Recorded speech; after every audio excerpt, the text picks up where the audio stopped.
Hello and good evening, everyone. Hope all of you are doing well today. I hope my sound is audible. If not, kindly drop me a message. Today's topic, dealing with difficult relationships. Do you have a difficult person in your life? Are you curious as to why they have entered your life? Would it be useful to know how to interact more effectively? Most people's answers would probably be yes, yes, and yes.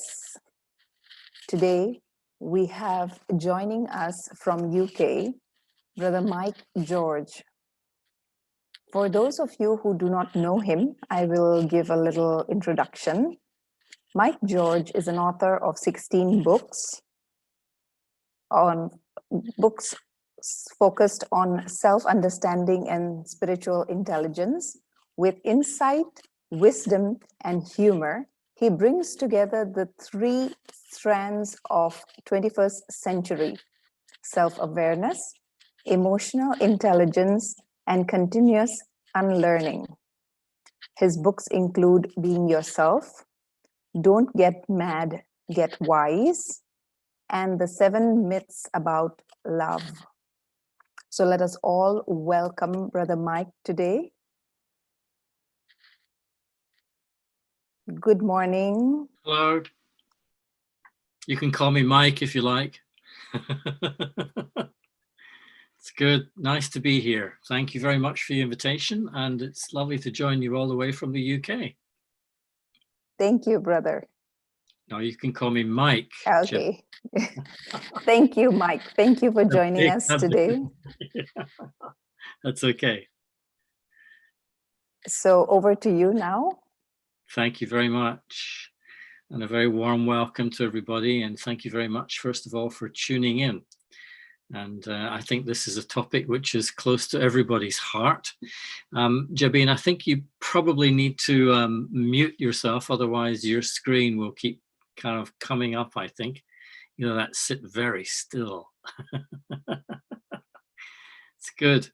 So I think this is a topic that's close to everybody's heart, and maybe the true introduction of me in the context of the topic is probably an appropriate place to start. And it all began for me about 35 years ago when I woke up one day and realized I just wasn't enjoying the journey, and my relationships were certainly not working as well as they could. I was very stressed out and kind of couldn't see any meaning to life. There was no depth. Everyone seemed to be very superficial around me. So I kind of got to the point, kind of hit my brick wall, if you like, and gave up everything I was doing and went to look outside and inside to see what I have to change in my life. And it wasn't long before I realized the big hole in all our education, the thing that's missing for just about everyone in every culture in the world. And this is something called self-understanding. No one teaches us how to understand ourselves. In other words, how we work at the level of our consciousness, how we think, what to think, how we feel, and how feelings arise, and what beliefs and perceptions, how important they are in our life.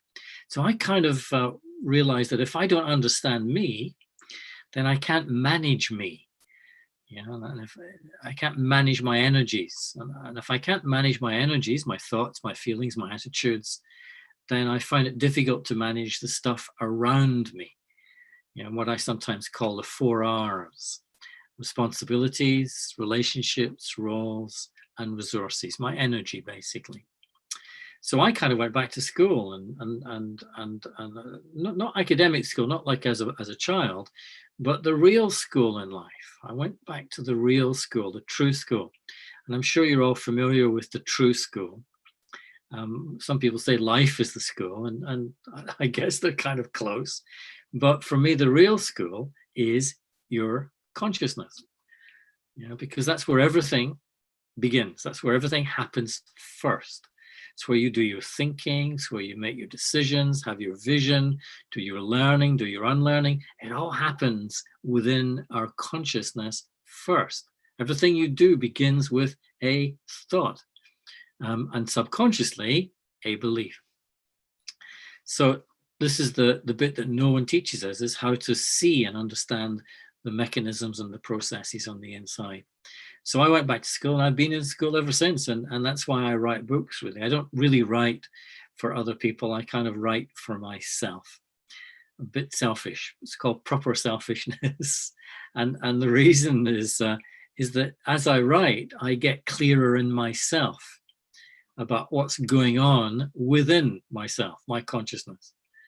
Yeah, and of course, the first thing that you realize, first thing you learn, if you like, is that consciousness is what I am. Whether you call it soul or spirit, psyche, or just the I that says I am, consciousness is what I am.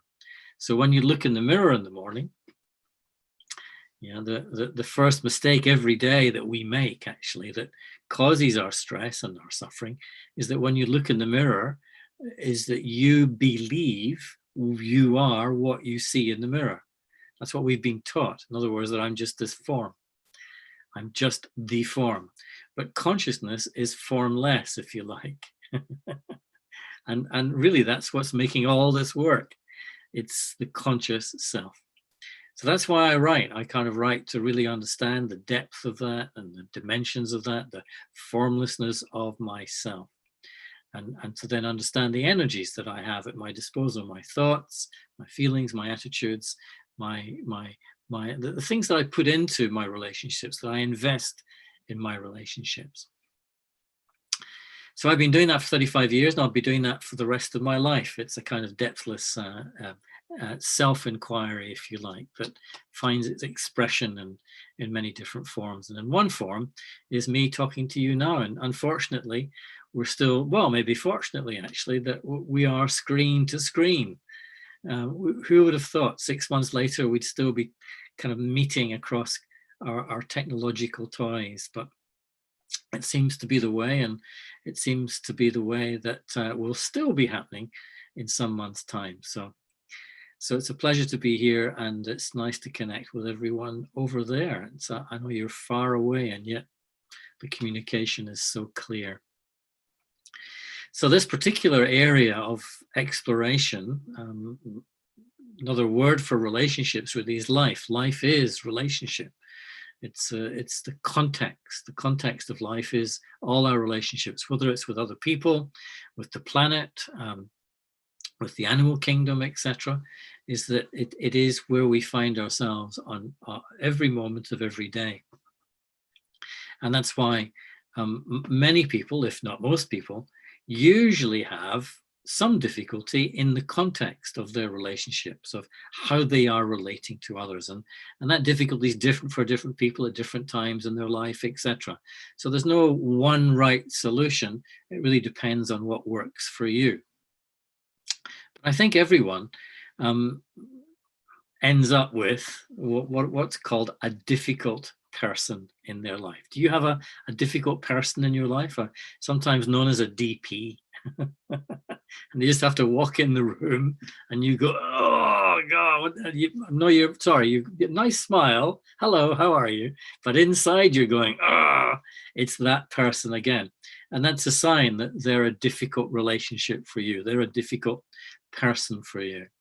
So a very simple definition of a difficult person is someone who does what you don't want them to do, and then who doesn't do what you do want them to do, and then you don't know what to do about them. It's very simple. Someone who doesn't do what you do want them to do, and who does what you don't want them to do, and then you don't know what to do about them.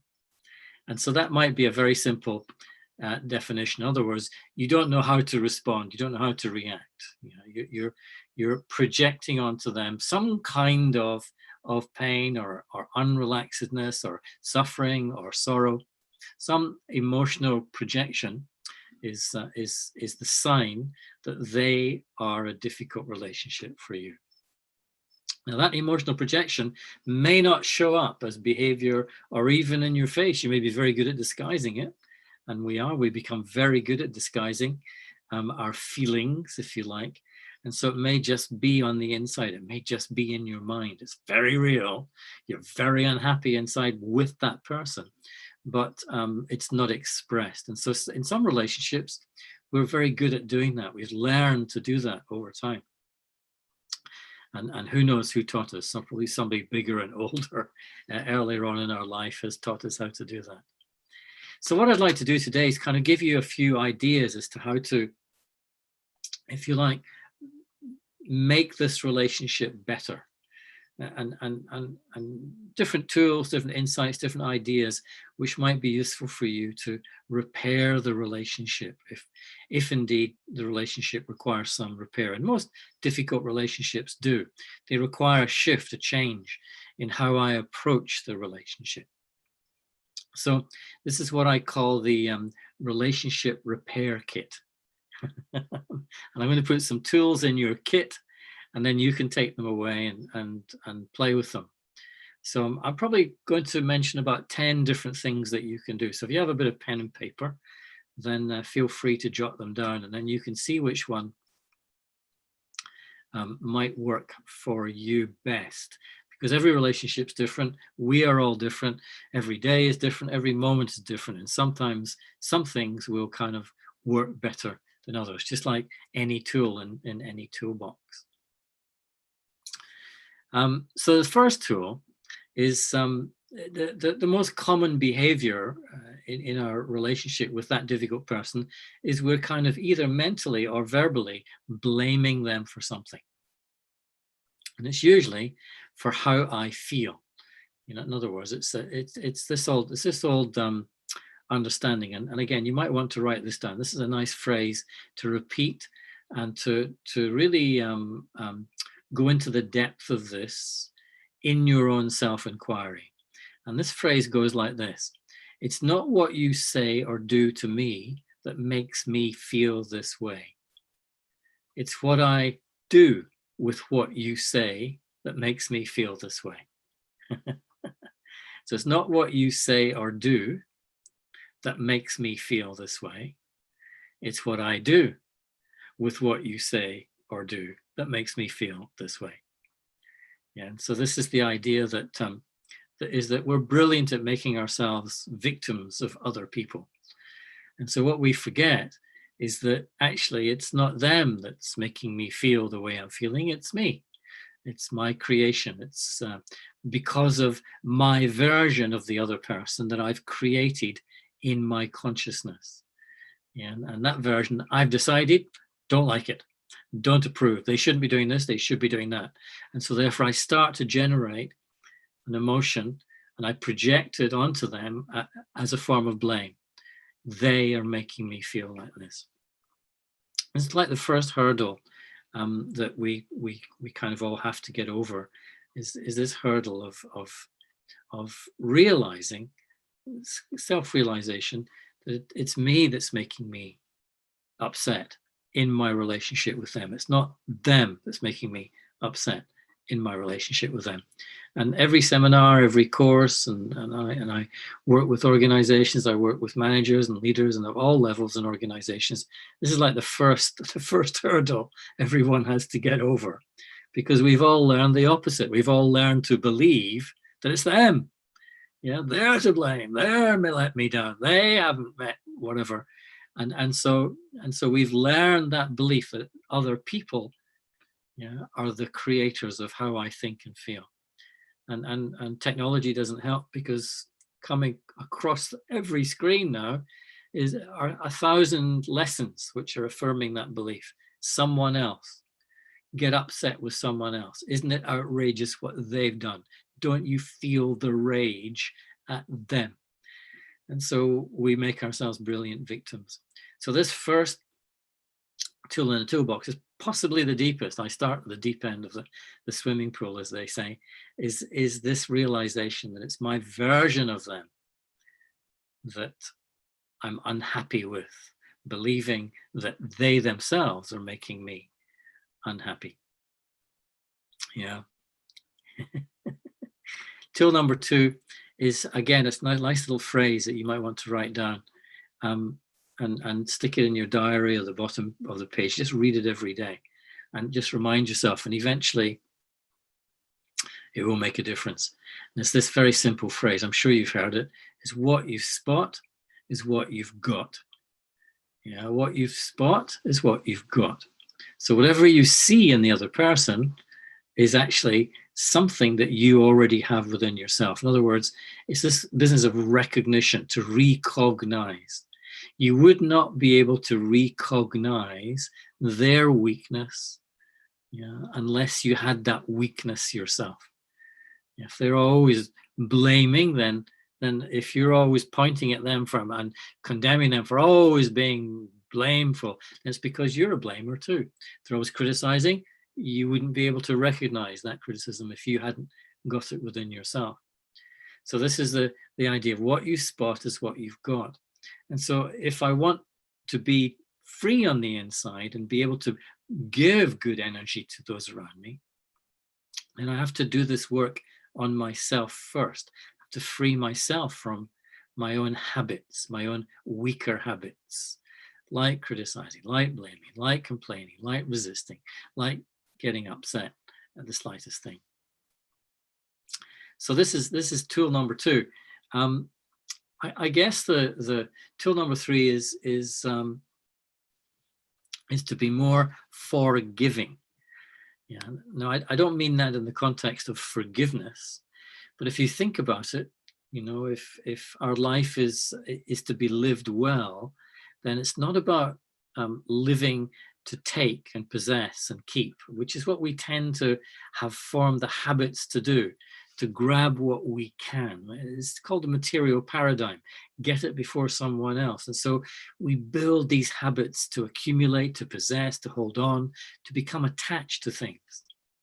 And so when we walk into our relationship, and it may be your difficult relationship, maybe all your relationships, then we're walking into a relationship with that person thinking, what can they give me? What do I want from them?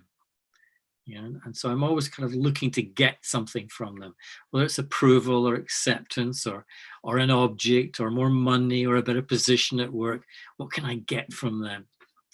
Yeah, and this is like a big mistake in our consciousness, because we're not designed to acquire. We're designed to radiate as consciousness. As your body, it acquires food and light and energy, no problem. But the self, you know, the conscious self is designed to give its energy out. And that's why it's a little bit like a proof that you are not what you see in the mirror. Your body has to consume things, light and food, to keep it healthy, you know, to keep it energized and vital. But when do you feel most enthusiastic and vital? When you give of yourself without wanting anything in return. When you're totally generous, kind to others. That's when you generate those feelings of satisfaction and fulfillment on the inside. It's a little bit like a paradox, is that if you want to feel fulfillment, then attempt to empty yourself. This is why you get this switch between hedonism, which is how most of us live. We live for the next pleasure, the next physical stimulation, which is pleasure. And many people live their life like that. And other people, they go, oh my God, I'm not enjoying life. Where is happiness? Where do I find it? And so they give up what they're doing. Sometimes very wealthy people, and they go and they work in a kibbutz. And or they do a lot of charity work, and so suddenly they shift from hedonism to eudanism. And eudanism is like the opposite. Instead of wanting all the time, they've discovered that their feelings of fulfillment and satisfaction comes from inside, but only when they give their energy.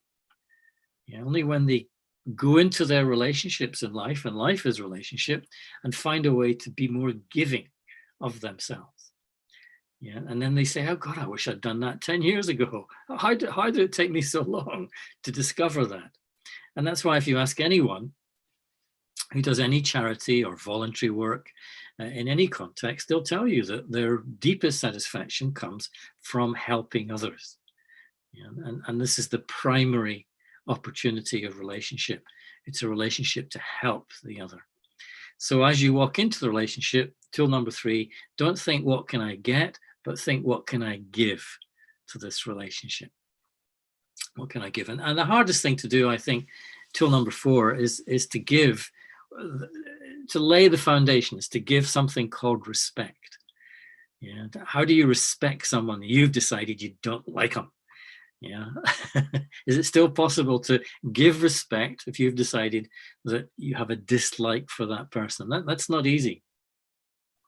And yet this is the foundation of all human relationship. And it's the leader, you know, in a relationship, the old saying, it takes 2 to tango. It's like a dance. And it's like we're in a tango. And every dance, there's a leader. Yeah. And so it's the leader who is able to give respect to the other person, regardless of what they've said, what they've done, what their history is, what they say they're going to do, what their intentions are. It's being able to give this respect regardless of circumstances, history, etc., etc. And so am I able to do that? Am I able to give that respect? Well, one of my favorite stories is, I heard this at a retreat many, many years ago. I fell off my chair when I heard this. And it's a story of a prison in Miami, Dade County, Miami. And in America, it was one of the penitentiaries in America, the highest breakout rate, the highest levels of conflict, the highest drug abuse in all the penitentiaries in America. So a new governor came in, and the first thing he did when the new governor came in is he sent all his prison warders and staff on a customer service training course, 3 days customer service training. And then when they came back in, he said to them, now go back into the prison and treat the prisoners like they were your customers. And 2 years later, they did the study, they did the figures, and it had the lowest breakout, lowest level of drug abuse, lowest levels of conflict, all the penitentiaries in America. Reason, one word, respect. So instead of seeing those prisoners as low life level scum as they used to and treat them like scum, they just began to respect those human beings. Yeah, they began to, what is respect? And it's to affirm the dignity and the worth of the other person. The simple definition of respect, to affirm the dignity and the worth of the other human being. And so they were able to see that in their vision of the other person, and that changed the whole culture of the institution. And so the primary energy, it's a subtle energy, is to be able to give respect to the other. Yeah, and so that requires, and you know, you can't give what you don't have. It requires a little bit of inner work to make sure I've restored my own self-respect. You know, which really means, do I know? Am I aware of my own value, my own dignity, my own worth as a human being, or have I learned to sabotage that? And that's what we kind of tend to do. We learn to sabotage it, and you know you're sabotaging it just by the awareness of your thinking. I'm not very good, and oh, that was a bad job, or I'll never succeed at that. And so it's kind of self-criticism becomes a habitual thought pattern, and that's a sign that I'm suppressing my value, my dignity as a human being. So it requires a little bit of of inner work. Number 6 is the killer of all relationships, especially romantic relationships. I sometimes talk about the myth of romantic love, you know, and romantic love dies very quickly. It's not even love, because most romances are based on give me. There's maybe a very short period where, oh, it's wonderful, it's heaven, it's paradise, I love to be with you, I love you so much. And so it's like it's open and unconditional and free. But then suddenly what creeps into the interaction, especially over a period of time, creeps in just very, very quietly in our minds, maybe not so quietly for some people. And it's the seed of the downfall of the relationship. And it's the first moment that an expectation of the other is born in my mind. As soon as you expect something from someone, you are actually sabotaging the relationship. That love is going to disappear. True love, authentic love, because love has no expectations. True love, authentic love, unconditional, which is what love is. It's unconditional. It has no expectations. In other words, there's been a realization you and what you do and what you say don't make me happy. I make me happy. One of my favorite cartoons is the man and wife talking to each other.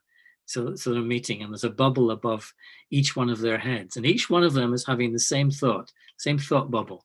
And the same thought is, you are in my life to make me happy. So they both expect the other to make them happy. And that is a formula for a very unhappy relationship. That's why the lawyers are having such a good time, I think. I hope there's no lawyers listening, but you know the story. So can I go into the relationship free of expectation? And if I am, it's not right or wrong or good or bad. It's not a question of, oh my God, I got this expectation. I'm terrible at relationships. It's not about that. It's about being aware. Oh no, wait a minute. I want some approval here, or I'm wanting them to accept me every day. I want that acceptance. And when I don't get it, I don't feel comfortable in myself. So that means, wait a minute, that means I'm dependent. I'm dependent on them. And any dependency in any relationship is not going to be good for the relationship. It's going to make the relationship not work very well. Eventually, you might get away from it. Or one, there might be codependency. I'm dependent on you, and you're dependent on me. So let's kind of meet in the middle somewhere. That will last for a certain amount of time, but eventually,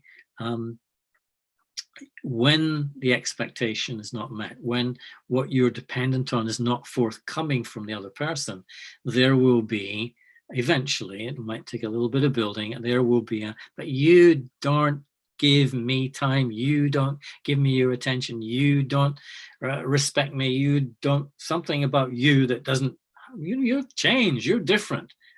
What's the matter with you? And so we start having these thoughts. Maybe we need to have a little time apart, and we can go different ways for a little while, or whatever. And so we start to drift in the relationship. Or maybe that person becomes very difficult because they're just so stubborn. They won't even talk about it. They'll stay closed. So this is the idea of expectation. Number 7 is to do with how you get out of a corner. So if you feel cornered, if you feel trapped in a relationship, and you kind of, maybe you made a mistake in the past, you made a commitment in the past, and you want to break free of that commitment. It's not about rejecting or resisting, because then you sabotage that relationship. You know, if it's time to go separate, when sometimes in relationships it's time to go our separate ways. Yeah, and so it's not that we have to be like this forever, especially if it's a partnership or some kind of couple. It's like sometimes people just need to grow in different directions after a while, after a period of time. And so what often happens is that one person starts rejecting or resisting the other. You know, and they start to exaggerate their blame for the other as a way of trying to get out of the relationship. So it's this is not bad or not wrong. It's not right. It's not good. It's just the way it's kind of evolved. But now, if I use my wisdom a little bit more, then I might realize that that's not the right way to go in different directions. It's not the way that's going to leave each party with a good feeling for the other. And that's how I want to leave the relationship, with a good feeling for the other. And so you do that by serving your way. Yeah. In other words, use some form of, how do I serve them? Yeah. How do I take care of them? How do I listen to my sensitivities to feel what would be best for them in this particular situation, these particular circumstances? So you don't reject, you don't resist, you don't oh, I can't stand that person, but how can I serve my way out? You know, it's connected to giving. It's a little bit more specific, and so that as you serve them, you leave them with a good feeling about you.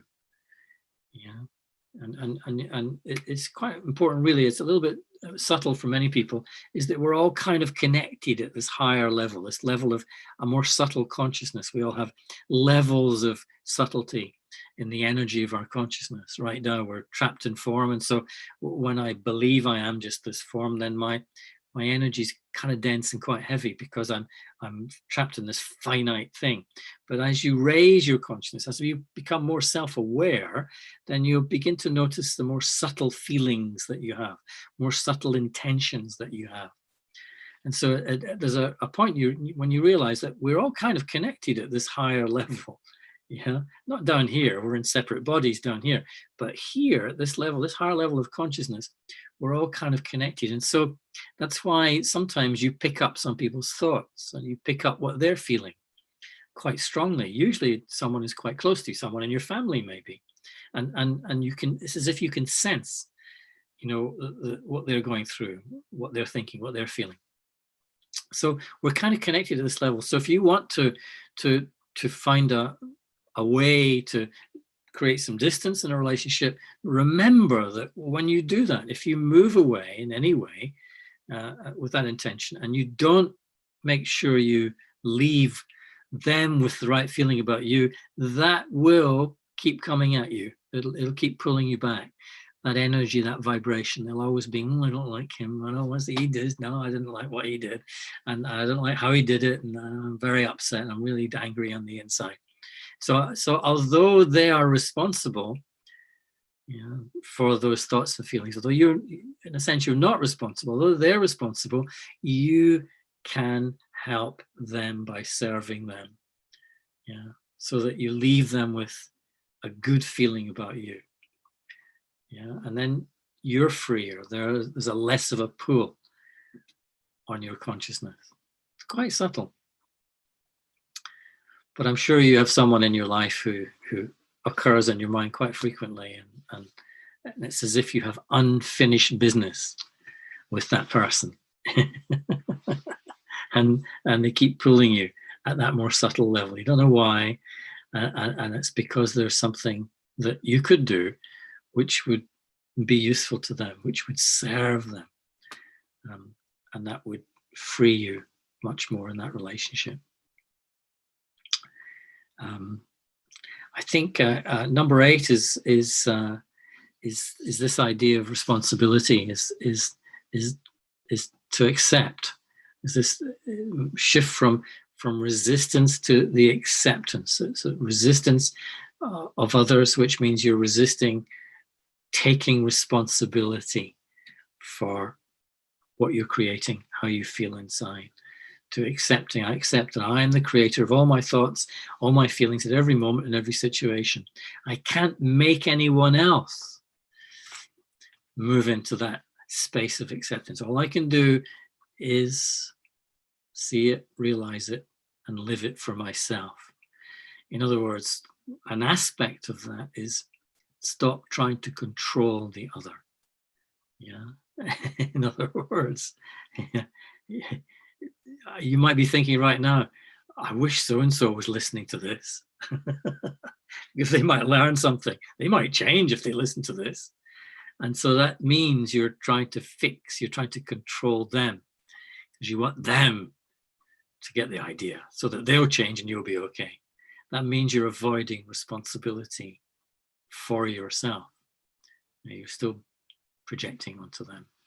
So this idea of this shift from resistance, notice whenever you're resisting someone, to accepting them just as they are, not trying to fix, control, and as you accept them, you accept your responsibility for yourself. It's kind of not so easy, but it's certainly a tool for the toolbox that may be useful in some relationships. Number 9 is to understand. You know, this very simple principle is that if seek to understand the other before you try to be understood. In other words, do a lot more listening than telling, said he, doing a lot of telling. Yeah. So this idea of listening, what's the intention? It's to understand the other. Now, what am I understanding? Am I understanding their story? Am I understanding their feelings? Am I understanding the meaning, that the significance of the experience they just had? And so I'm seeking to understand at different levels. And of course, the deepest level is the meaning, their sense of what occurred within their story, what it means to them. So I can listen to their words, understand what they're saying. Oh, sure, that's okay. That's not difficult. To understand how they feel is a little bit more. That means I need to understand how I feel and what makes me feel certain ways. In other words, to understand myself is to be able to understand others more deeply. And so I seek to understand before I seek to be understood. And again, that sounds easy, but it's also easy to be triggered into a reaction. My opinion is, and I'm right, and this is what happened to me. Oh, I've heard that story before. I know what you need to do. And so I'm not listening so much as wanting to tell my side. And so that does not make for a good exchange in the relationship. The other person's just thinking, oh God, this person keeps interrupting, and they keep trying to assert their rightness and my wrongness, etc. So the relationship is not being built on a solid foundation. So this understanding, wanting to understand the other person, means I ask a lot of questions. It means I'm demonstrating that I value that person, what they're saying. I value them as a human being, and I'm respecting what they have to share. Yeah. And then the final one, the 10th one, is happens in the workplace, when the relationship is a bit more formal, maybe parent child, so certainly manager worker, or leader, employee, etc. And that's when there's a fear of authority.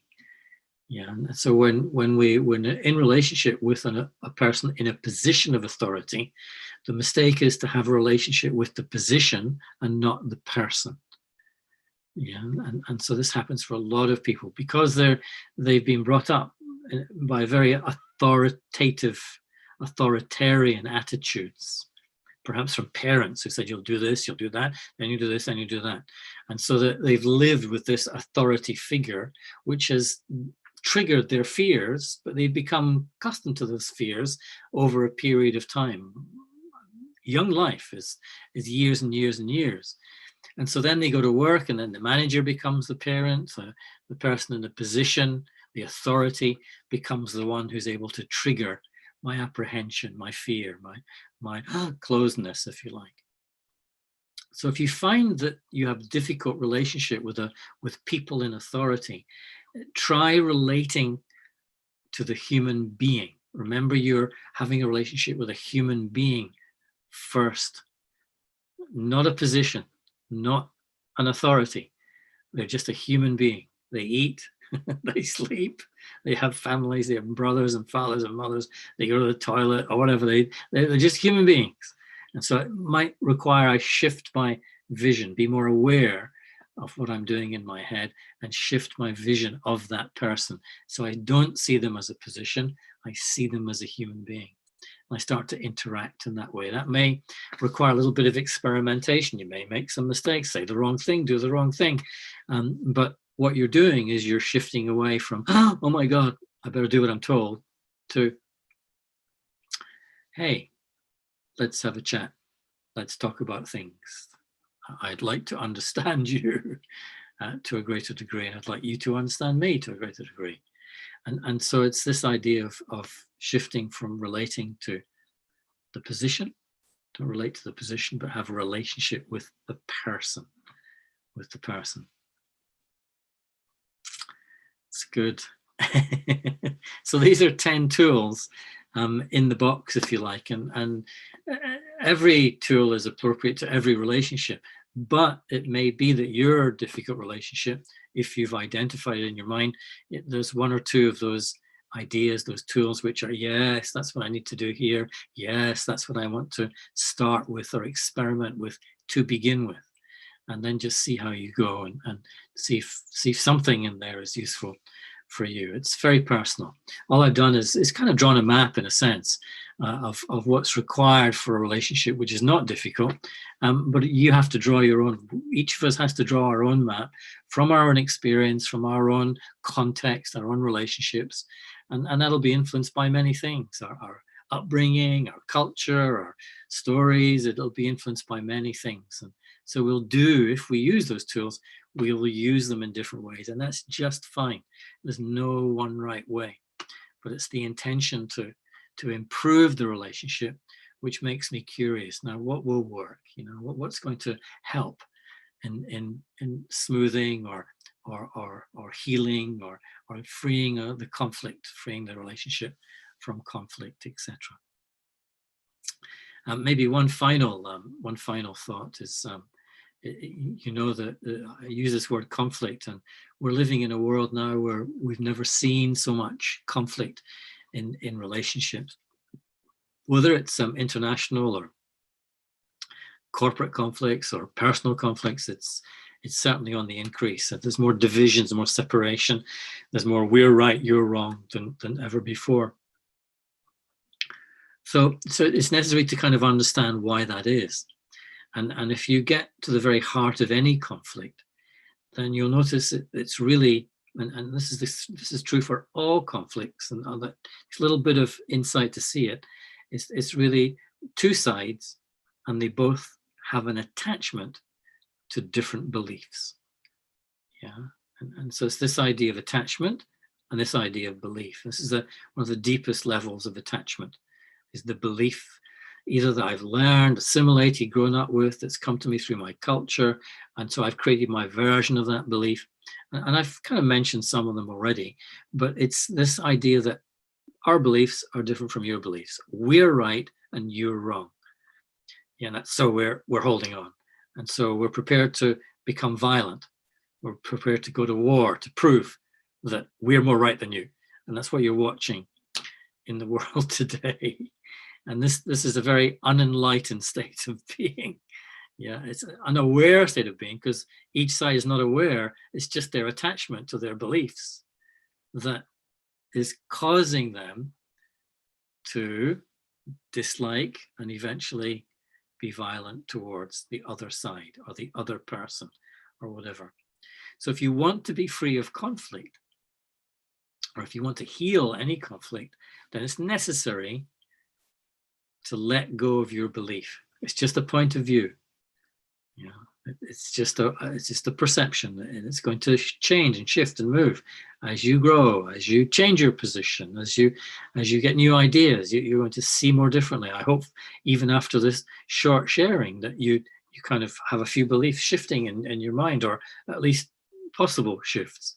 And so that is the only way to resolve the conflict, is when one side is prepared to let go, to detach from their belief. But if that's easy to say, but it's tricky in the reality of the situation, because you're just determined to see it's them, they're wrong, and so it's this projection always onto them, instead of saying, well, wait a minute, what am I holding on to here? What am I arguing about? What am I arguing for? Now, it's not that belief is right or wrong. Belief, the truth about belief is in the word belief. The being is lying to itself. If you spell belief, lie, L-I-E-F, the being is lying to itself. It's not that the content of any belief is right or wrong, but it's the fact that I'm trying to hold on to it. I may have held it all my life. I've always believed this. And so it's like I've closed myself around this idea, because that's what a belief is. It's just an idea or a concept. And so I'm trying to make myself static around this belief.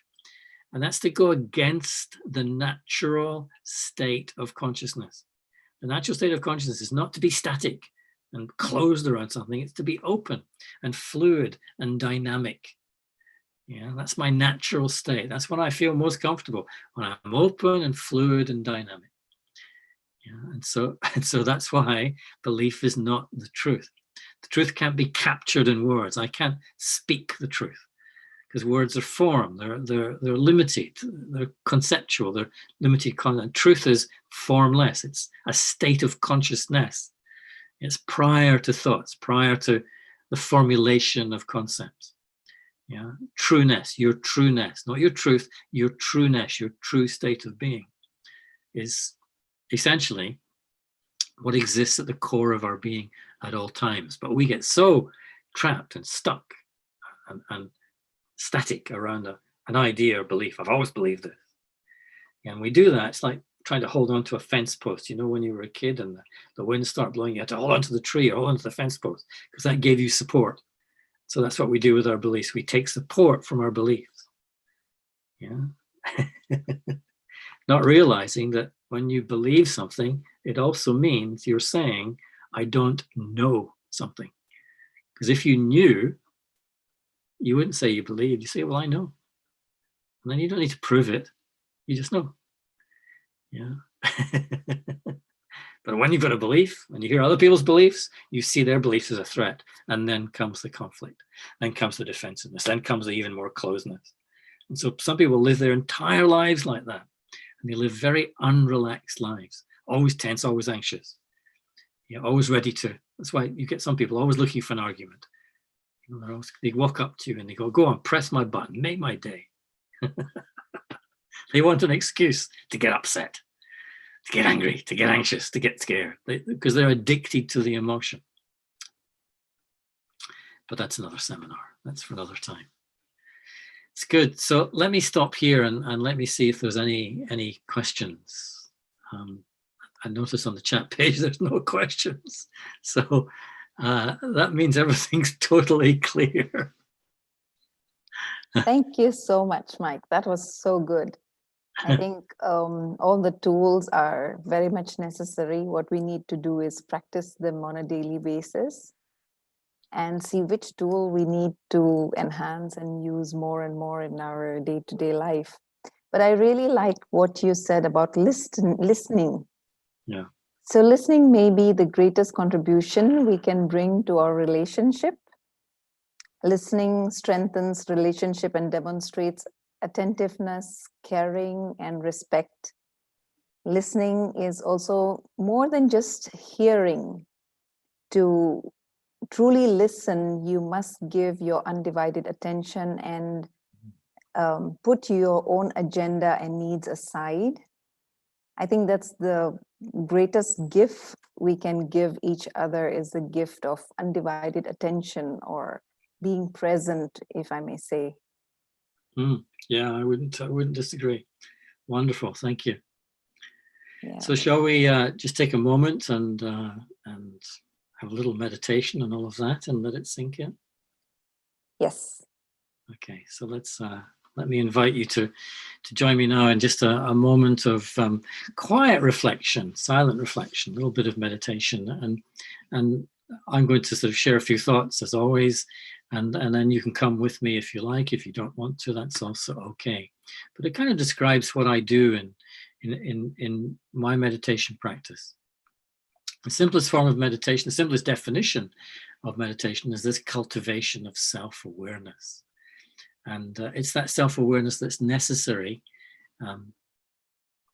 to begin to selectively pick from the toolbox what's appropriate to do and to say in the moment. You know, the more you meditate, the more self-aware you become, the clearer you become about how to respond to the other. In other words, which one of these tools you might want to use, which you will find most effective. So that's why I meditate every day, because very gradually that clarity is restored to my awareness. So I'm going to ask you to look away from the screen and just rest your eyes somewhere. And the reason I do that is that if you look at the screen, then you're always sort of watching the image and you get lost in the image. And so the movement, and you start judging and naming and labeling. You want to go beyond all that in your meditation. So if you want to rest your eyes, and you can close your eyes if you want, somewhere in the room, might be well away from the screen, it might just be next to your screen on your desk, wherever you have your computer. And then just step number one is just to relax your body in the chair. Just find a position that you're relaxed in, a formal position, not kind of lazy on your chair, but sitting according to the shape of your chair. And then just scan your body with your awareness and see if you can find any tension or tightness in your body. And if you do, then just consciously relax that part of your body. So your whole body is kind of relaxed in the shape of the chair. Yeah, and then bring your awareness to yourself and just take a moment and see if you can be aware of yourself being aware.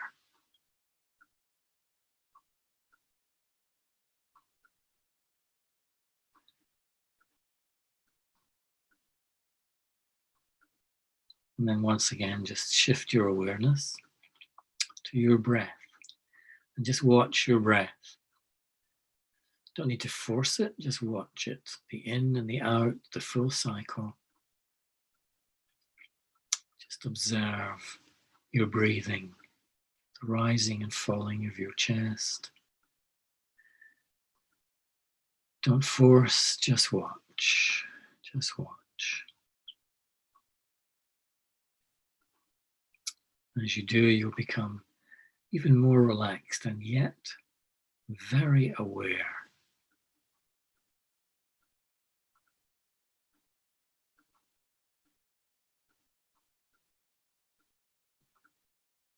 So then bring your awareness to your mind. And on the screen of your mind, just create one simple thought. I am a being of peace. And just let that thought move across your mind, but very slowly. I am a being of peace.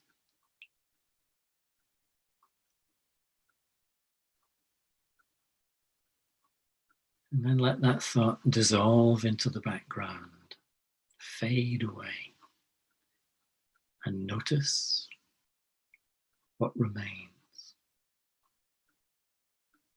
There's a feeling of peace,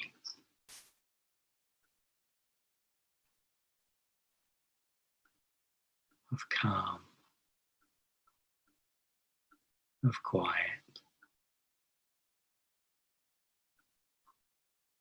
The mind is very quiet now, silent. And there's a stillness here at the heart of my being.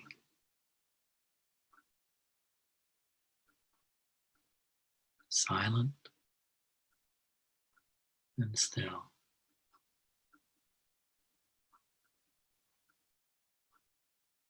Silent and still.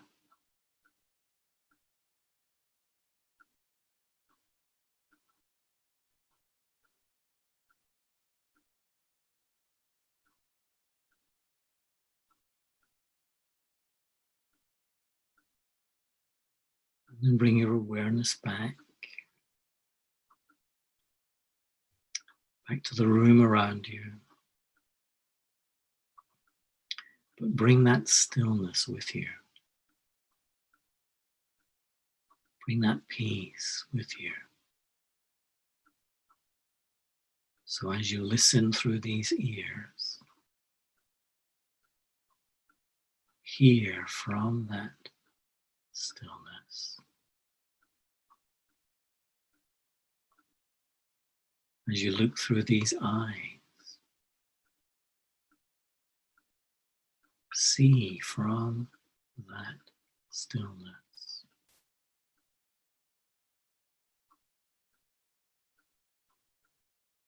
when you speak new words, new ideas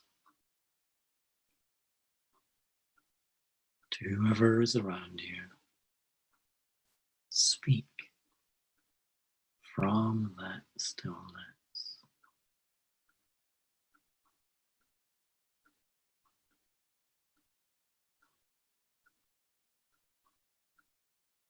And as you do, know you bring the greatest gift to that relationship. The gift of peace. The gift of your stillness.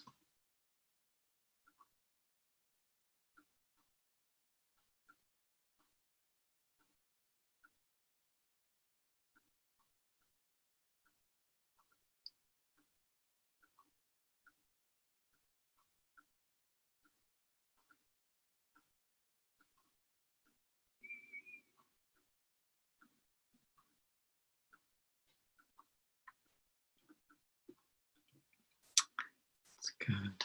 Thank you.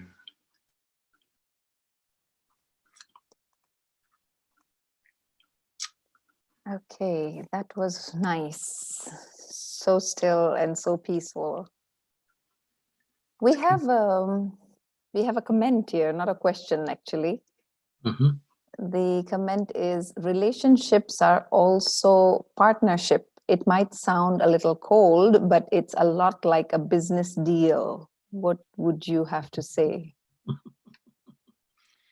Well, initially, I'd say that that's the great mistake of relationships. Turning them into a business deal, an exchange, a transaction. That means that that I'm going into the relationship wanting something from the other, expecting something from the other. That means I'm going to be disappointed. I'm going to generate the emotion of sadness and disappointment, and then I'm going to blame the other for how I feel. So I'll be avoiding self-responsibility. So that's what happens in many relationships. It's when we make love conditional. That's where love ceases to be love. It becomes a business. It becomes a transaction. And then it's not really love. It's conditional. So don't do that if you can not do it. But yes, I understand that relationships become like that. They do. It becomes like a transaction, like a business, like an exchange. It's not a good idea. The next one is, a good relationship comes together when people use a mix of emotion and logic. Yes. Yes and no. If you really want to understand emotion, and it really depends on what you mean by emotion, and I think we probably have a different meaning. For me, love is not an emotion. It's a natural state of being. It's a natural state of being. And when you're in that natural state, then you feel that natural state. So all emotion is a disturbance in your consciousness. All emotion comes from attachment. That's why, whenever you get angry, it's not energizing, it's tiring. Whenever you get angry, you can't think clearly. Frustration, resentment, they're just early forms of anger. Whenever you're scared, you can't make good decisions. You lose your creativity. Whenever you're sad and down, whenever you depress yourself, depression, then my vitality, my enthusiasm disappears. So for me, it's not many people really understand emotion, but it requires a little bit of self-awareness and understanding of how all emotion, all disturbances in your consciousness, that's where disturbance begins, not in the body, in your consciousness, begins with an attachment to something or someone, somewhere, some idea, some belief. So that attachment always leads to some kind of suffering. and that suffering is emotional. So when you're in a loving state, you're not suffering. You're giving, you're caring, you're being kind, you're being generous, you're being compassionate. These are not emotions. These are natural feelings, natural radiant energies from you, from the being that you are. So it's necessary to untangle these two. Otherwise, we just talk to each other about emotions and we mean different things. What do you mean by emotion? What do I mean by emotion? That depends on our understanding of what's going on in our consciousness. And so sometimes people talk about emotion. Well, love's just another emotion, and anger is just another emotion. So there's no difference between anger and fear and love and so on. Yeah, they're natural. They're human nature. I don't have to do anything about it because they're natural. And so we give ourselves a great excuse to not understand the emotions that we feel. And then when nothing changes, and we just carry on. It's like a de facto lazy way of not doing my own inner work or raising my own inner awareness, really. But hey, that's another seminar. It's another workshop. Yeah. We have the last one is Okay. relationship is but the transactional analysis of ego levels between two persons. Isn't the conflict of egos a natural outcome of the emotional transaction between two persons? Human beings are no robots for a programmed behavior, isn't it? Can you please comment on this? I'm not sure I understand the question. There's about 3 questions in there, I think. Yeah. Yeah, again, it requires understanding of the ego. Whatever you get attached to, whatever you get attached to, it's not physical attachment, it's attachment in your mind. That understanding requires, I'm not my mind. When you watch a movie, you get lost in the story. You're aware of the cinema at first, but then the movie starts, you get lost in the story, you get lost in the character. So if the character loses something and starts crying, you start crying. Oh my God. And so it's not me that's lost anything, it's the character in the movie. It's not even real, it's a movie. And so that means that I'm lost in the movie. Now, the real movie is not playing out on the screen, it's playing out in my mind. So the story is running across my mind. I bring the movie in and I run the story. And so that's why after the movie, I go with coffee for a friend and we talk about the movie. And they say, well, I didn't see that. And you say, well, I didn't see that. Were we watching the same movie? Yes, we were, but we had different versions of it because we create at every moment, we're creating different versions. And what we don't notice is we lose ourselves in our version of the character of the story. And so that attachment, that's where attachment happens. That's what attachment is. When you lose your sense of self in something that you are not. Yeah. So images and ideas and beliefs, they're things in consciousness, just like objects on your desk are things in the physical world. But inside your consciousness, there's you, and then there's what's on your mind. Yeah, we lose ourselves in what's on our mind. That's what attachment is. And then we use what we lose ourselves in to build our sense of self. Yeah, if we've got lots of money in the bank out there, we've got lots of money in the bank in here, and I lose myself in, oh, I'm worth this. This is me. This is my bank. This is my bank. And so that's me creating a false sense of identity.